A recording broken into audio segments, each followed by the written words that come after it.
Hi, my name is Eden Sage, and this is my case study for my app, Polir, a native mobile app for iOS and Android. From the start of my design process, I knew I wanted to create an interactive nail app that allows users to virtually try on any nail color or shape through augmented reality. And I also wanted the users to have a color analysis that recommended their best colors. My target audience is anyone who likes to do their own nails or get their nails done. There's no specific age group. I did a competitor analysis with two apps that I found had similar features. Neither of these apps had all the features I wanted to include. However, I was able to see how they executed them and what real users thought within their reviews. Through these reviews, I was able to gather user needs based on complaints from my competitors. This helped me identify more features to add, such as a save function, a buy option, and reviews within the app itself for products. My approach was to try to help users have an app that meets all their nail polish needs in one. I wanted users to find a product, try it on, see if it matches their skin tone, read and write reviews, buy the polish, and even find it in a local nail salon that carries it, all in one.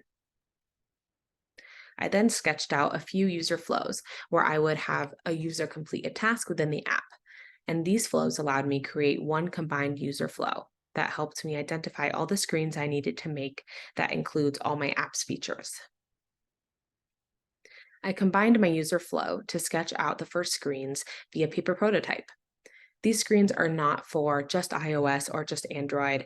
They were mostly just my first attempt at capturing the visual identity of the app with all its necessary features. Once I finalized my paper prototypes, I created digital versions for both iOS and Android. These are my screens for iOS. Notice the Apple font SF and the rounded buttons.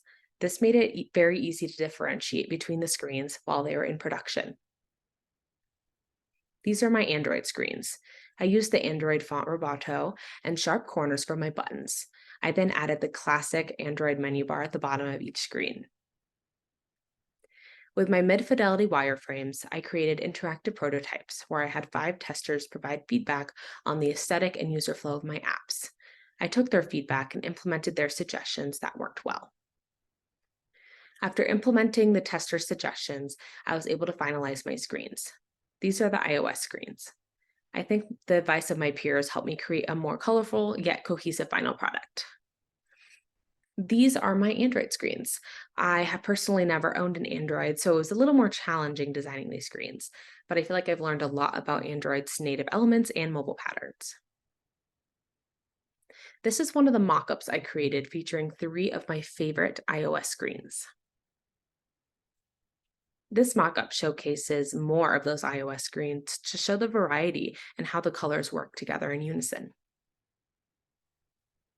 Reflecting on this project, I have some takeaways based on challenges that I faced. I wish I had done user testing within the paper prototype stage early on so that I could have perfected my user flow. I also think if I was able to add an animated vertical scrolling carousel to my nail bar like I originally wanted, my vision would have been better executed. I think this project was a great learning experience that allowed me to become comfortable with designing screens for both iOS and Android. Thank you for watching.